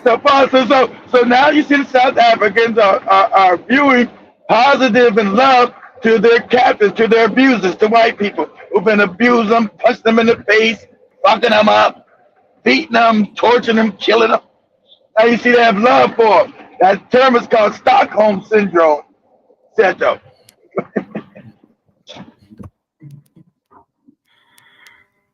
and for me, I think actually ANC as a party in South Africa, as a leading party in South Africa, this is a party for the whites. And it can, like leaders from ANC, I'm sorry to say, they will never do for the people of South Africa. They will No, never. no, no, never. That's why they were allowed to be in power, because they would never did benefit the people. Because because this was a system that was designed by those whites during Mandela time. It was a Exactly. system that was designed by, and they are still moving on the same agendas. Yeah, of course. That's why they now put the white party in, because the South Africans said, hey man, this ANC ain't doing shit for us. So they maneuvered the white party to help the ANC keep control of the country. So they still won't be doing shit for black people.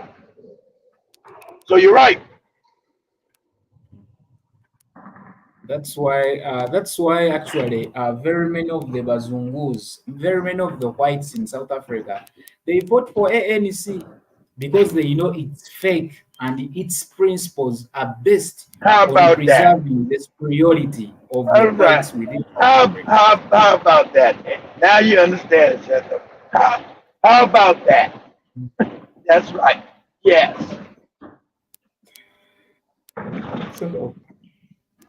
So That's why they put that Nelson Mandela in power, but he's a fake one, because he was no threat to them. He was no threat to their power. He was no threat to them giving the country back to African people.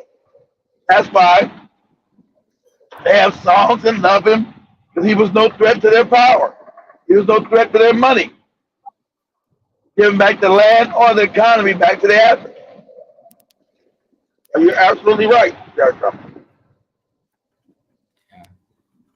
So it sounds funny. And when you look at ANC, very many people are now actually running out from ANC. Very many people in South Africa, they are realizing what ANC does. Very many people are running out from ANC, starting with this fake starting with this fake Malema. Jacob Zuma the other week was actually suspended from the party. Like, people are realizing actually the matrix and how it is done within South Africa, because we can't be having a black president within South Africa, and still the blacks, they still suffer in South Africa. How about that? That is needed. How about that? It's crazy. It's crazy. It's crazy. It is not very easy to spot out real natives or real blacks in South Africa who are rich. It is not easy to spot them out. This is due to the fact that actually the rich people that we may look at in South Africa, these are political leaders. These are people that have attained their wealth through political issues in Yeah, South Africa. but they're only the puppets. The real wealth is the people that's not elected in South Africa, the white people, said though. The Oppenheimers and the De Beers, you look up their names, they run South Africa. Those white people run South Africa. Not the it ain't like an African, it's like a Uganda or Kenya where the political officials own the money. No, no, no, no. It's the real money behind the fake politicians that actually it's the billionaires in South Africa who run South Africa. The real money.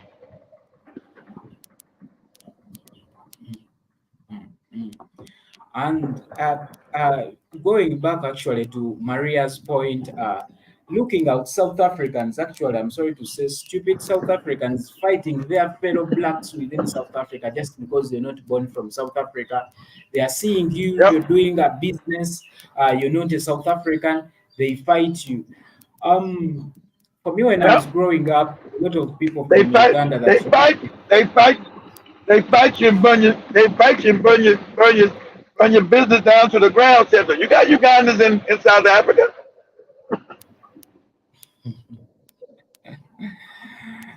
Well, there are rich people from Uganda. I've seen rich Basamas. They are called Basamas in Uganda, who actually reside in South Africa, who have spent some years in South Africa, like 25 years, 30 years in South Africa.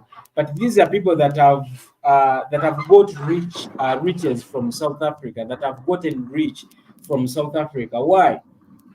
It goes back to Maria's point. These people like juju a lot.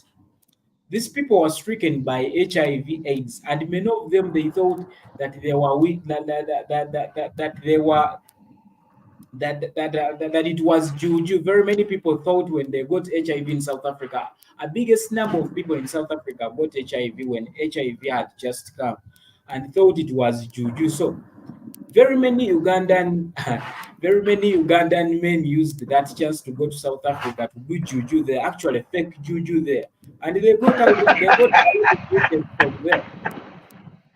Good Someone God. with a lot of black spots all over the body. He says that he was bewitched. Now these people used to get money from there.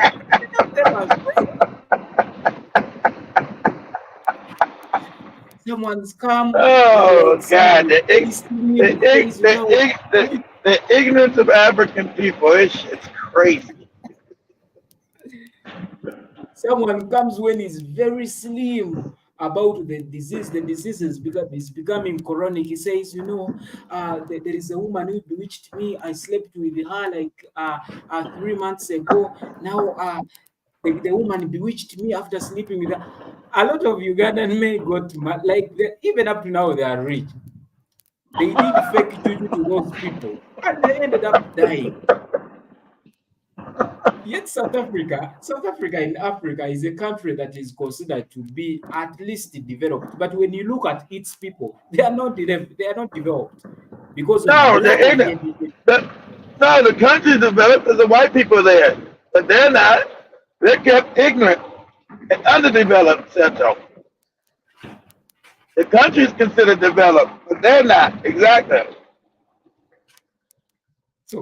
So they believe in juju a lot. They want miracle things. Ella, when you look at actually people that are rich in South Africa, if at all they are not in government, they are not whites.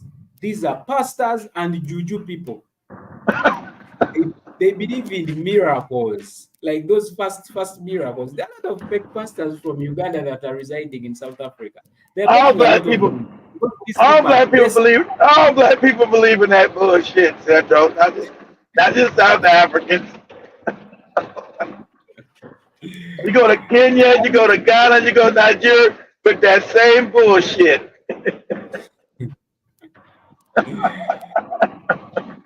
people are very ignorant about a lot of things in South Africa. On People purpose. don't people don't have actually but I don't blame them so much because they have not been exposed to education. They have not been exposed to real education and know how things work outside South Africa. And very many South Exactly. Africans, native South Africans, they don't even have passports to move. They No. don't. They Don't don't got. even know how to I apply know. I know. passports. How they gonna have passports? They don't got no. They don't got no money to travel. Settle. They're broke. I'm gonna do with a passport. Wipe my ass with it. I don't got no money to travel. I'm broke, Seto. What am I gonna do with a passport, Seto? I'm broke.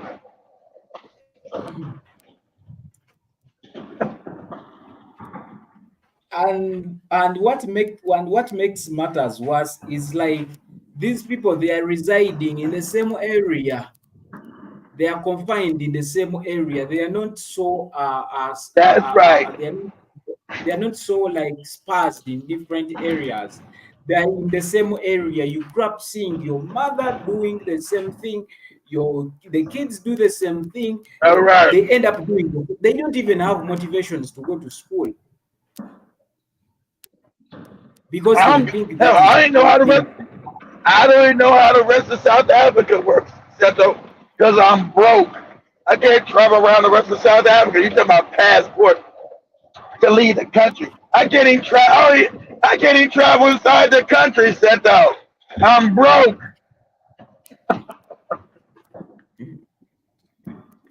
It's crazy with South Africans, but it comes with the fake democracy that the country is putting out. Why is it that Every time. a whole country like South Africa, the things they prioritize their drugs? When you look at people in South Africa, they are like people in Kenya. They drink a lot of alcohol. South Africans are like Hey, Kenyans when it comes to alcohol. It's because of you think? this. Wait, hold on. The Kenyans said that the Ugandans drink more alcohol. Which one is it, Seto? Which one is it? Yeah, that's what they said. They said the Ugandans drink way more than the Kenyans. I said, hey, you Kenyans drink too much alcohol. I said, no, the Ugandans are worse. Which one is true, Seto? Which one? Is it the Kenyans? Or is it the Ugandans? They said the Ugandans drink the most. It is the Kenyan. Kenyans drink a lot of alcohol. They do. They do. They drink. I told them that. Said that they said the Ugandans drink more. I said, what? Kenyans can drink. Mm-hmm. Yeah, the Ugandans can be drunkards, but not to the extent of Kenyans. The Kenyans are on another level. You can't compare Uganda Okay. to Kenya when it comes Here we go.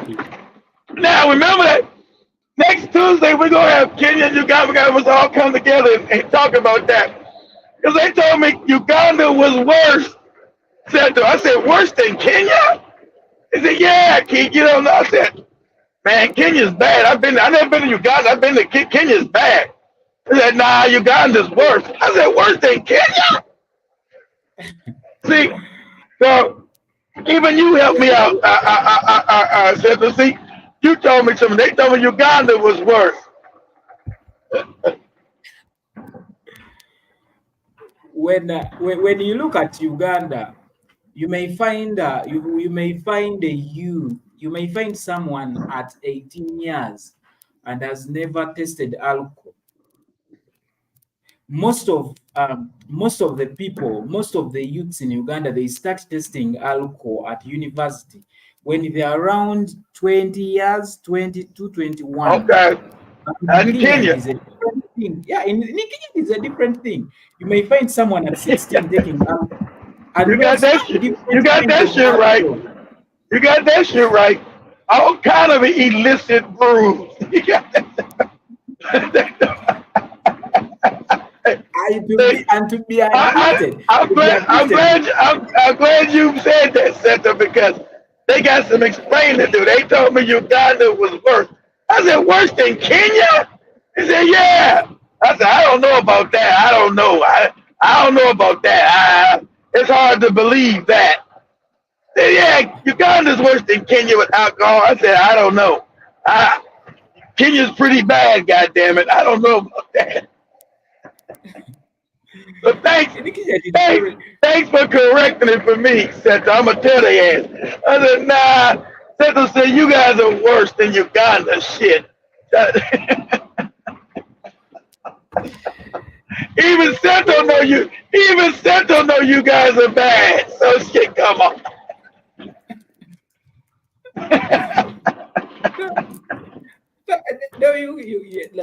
It's not very easy to find a 16-year in Uganda, a 16-year when he knows alcohol, when he's addicted to alcohol. Yet it is very easy in Kenya to find a 16-year taking alcohol. I know. Listen, they got all kind of. They make illegal beer everywhere and brews and liquor everywhere in Kenya. Seto. Like they be going blind. Their whole villages going blind, Seto, because of making brews and shit up. It's not incorrect. And they be going, people get over there and drink that shit and go blind. They got whole villages going blind in Kenya, Seto. They try to tell me Uganda was worse than that. I said, what? I don't hear no stories about no Ugandans going blind drinking illicit brews in the village. That's Kenya. The shit was so bad. The shit was so bad. The village went blind. The whole village.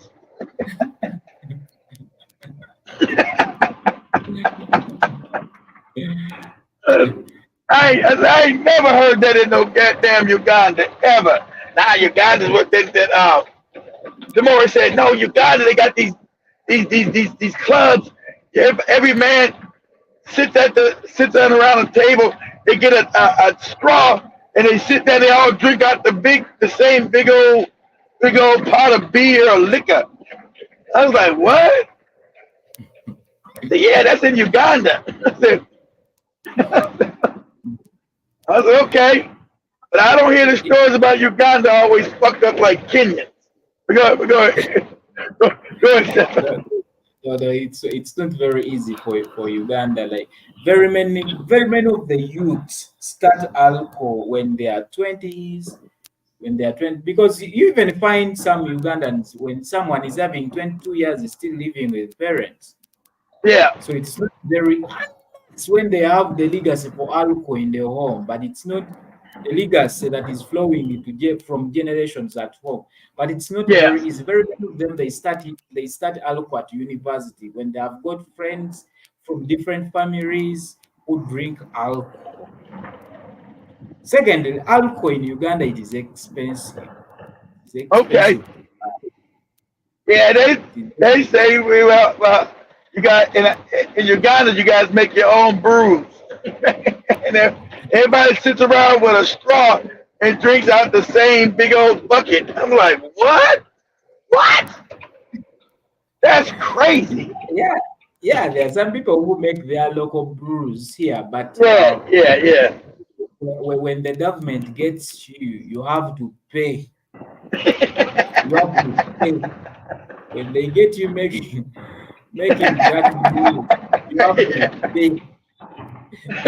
You have to get a license. If I told you have been making that brew for 10 years, they calculate the money. They calculate the money. You gotta go back and pay 10 years? You gotta go back and pay 10 years? Shut up. But if you can't pay, you go behind the bars. That is Uganda.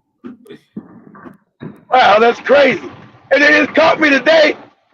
I'm not gonna say I've been making it for 10 years. I just made that shit yesterday. Shit. You're not charging me no 10 years. How long you been cooking this brew? Oh, I started yesterday, sir. Shit.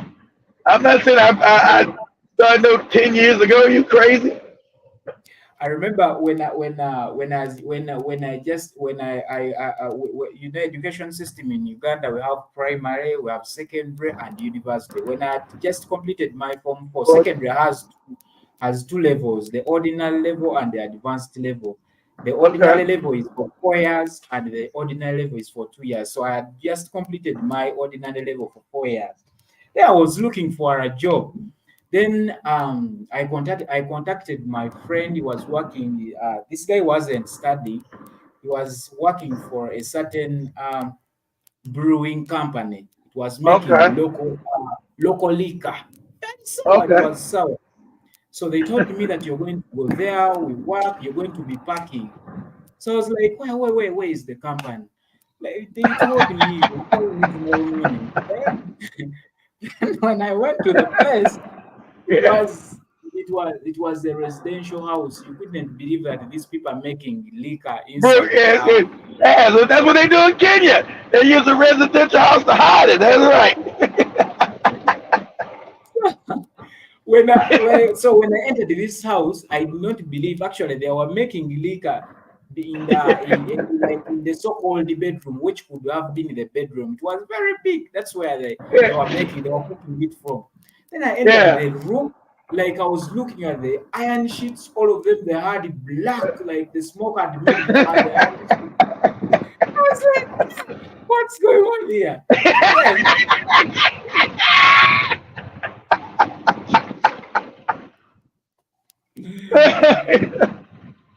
The guy said, so working here, once you enter there, it was a fenced house. Once you enter here in the morning, you get out of here at 4 p.m. at night. 10 p.m. Sorry. 10 p.m. at night. Once you enter. Oh, no, wait. You had to come at 4 a.m. in the morning and leave at 10 p.m. at night? At night. You don't get out until it is day. God damn, how much work? Man, how much did they pay you for all that work, settle? Shit. God damn. It was little pay, but maybe I had bad luck on that job. Because actually, when I went there, they told me that we are going to be cooking alcohol. I said, it's okay. But the place was so hot. You could sweat the entire day. You remove your shirt, you remove like.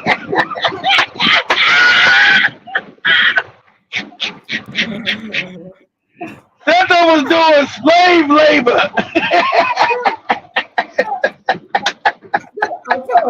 The guys are found there. They were used to the situation. They all had armless shirts. I was like, why do you guys put on armless shirts early in the morning? I thought you understand. How long did you last at that? How long did you last at that job? How long did you stay? I worked there for 2 weeks, for 2 complete weeks. I wasn't even paid. You weren't even paid? I was not paid because God damn. These people, what I found out, actually what I realized with these people, they were not paying these people, but they could smuggle some alcohol and sell it outside these workers.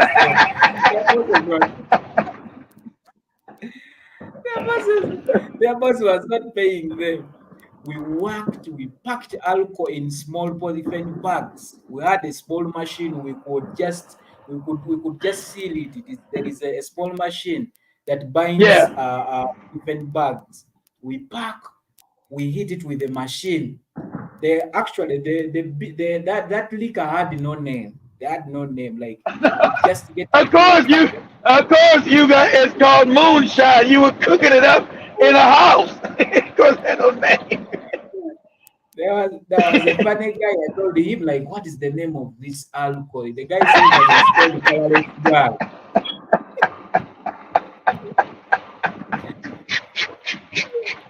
The guy told me that it's called the Carol's Girl. That was a moonshiner. We call it in America, we call that moonshine. Unnamed, illicit brews, no name, moonshine.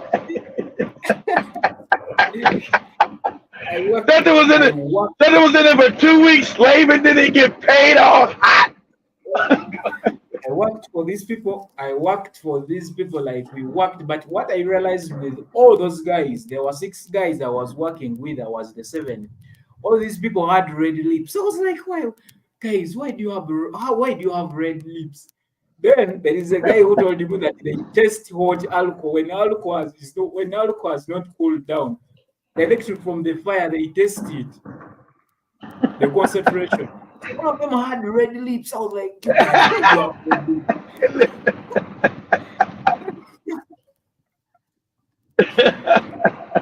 Alcohol had bad lips. Staying there the first week. Then the second week, I remember it was on Friday. Yeah. We were there making alcohol, like we had even we had a music system there playing music, packing alcohol. Yeah. The police came, knocked. The police came and knocked. Like, make alcohol here. Where is your boss? When we called the boss and we told him the police has come, he switched off the phone.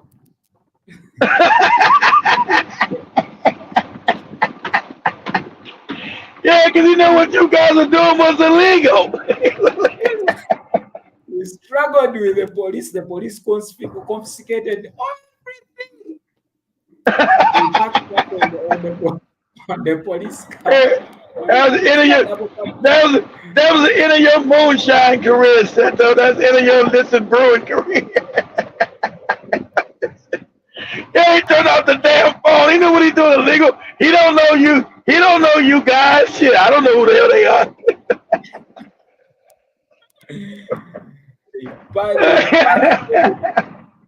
The police packed everything. They took us with our alcohol. There was a big drum. Packed us with everything. The small company. To the police station. To the police station. What happened at the police station? We spent there 2 days at the police station. They were like, they were still looking for our boss. Then after those 2 days, they go to the boss. They brought him. Was like, those are just workers, stuff. We left him with the police. Then the police said, you have to pay. You have to pay the tax that you have been evading for 2.5 years. The guy I ain't been paid 6 months back. All right, I just started. That's what I told you. I just started. I don't know what they're talking about. So that is the situation of alcohol in Uganda. So for you, let it be a local beer. You have to be licensed to make that beer or liquor. All right, you got to get a license from the government. So you pay your taxes. Yeah, even the small ones that they actually, I remember we used the alcohol that we used to make it was cheap, very cheap. I remember. Yeah, you was making moonshine. You were making it. What were you guys making it with? Potatoes and what kind of damn ingredients were you guys using, Seto? You remember? I remember there is a certain I remember that, but there is a few that we used to add there that used to smell like they had that smell of lemon. There is that, but it wasn't like lemon. Okay. For it was so plastic. It wasn't like, I don't know. I didn't know much about these things these people were using, but it was smelling like lemon. You never drunk none of it, Seto? You never tried it? You never tried none of it? See what it tastes like? I tested a bit. I tested a bit of it. Okay. It was so heavy. It was so heavy for me. It was so heavy. I told you, testing hot one when it is not cold. They take warm one from the fire. Moonshine. You guys are making that. Making that. You're lucky y'all didn't cause no blindness like in Kenya with that cheap ass liquor y'all were making. Cheap liquor. Lucky y'all didn't put no shit in there to make nobody go blind. Kenya they in there making cheap liquor causing people to go blind and shit. Do this second before we wrap up. Go to YouTube real quick and say Kenya. Go to YouTube and say Kenya village goes blind after drinking illicit brew. They were making that shit in the village.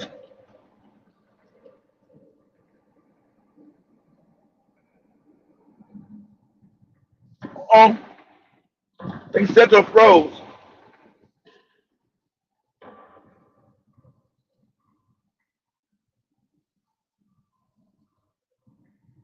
I'm gonna go over to the Morris.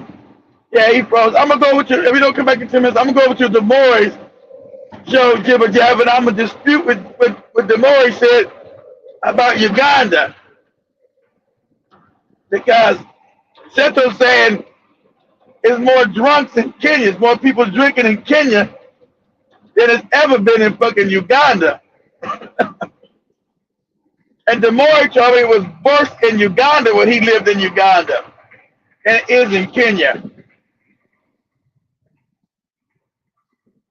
See if he comes back in 10 more minutes.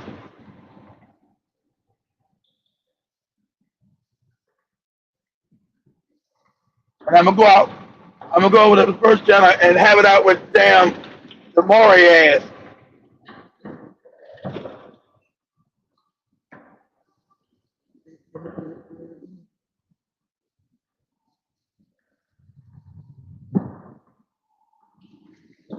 This is true. I mean, but they can make it. 100 pounds of lemon. Yeah, some shit lemon is exactly right. Yeah, stepped on there butt naked making illicit brew, jibber jabber. They stepped on there butt naked. It was all hot. From 4 a.m. to 10 p.m. at night. God damn.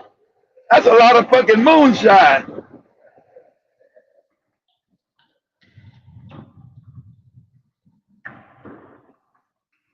That's a lot of goddamn moonshine.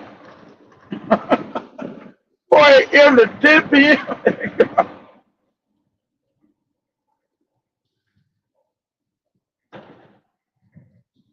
All right, jibber jabber. I'm about to close this one out.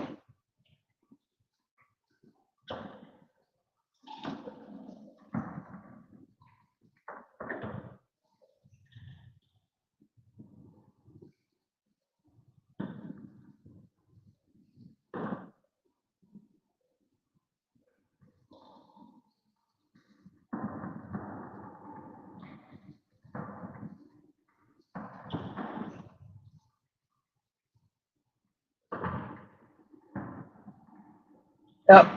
I don't think Seth is gonna make it back. Wrap this up. Let's love, family. Peace.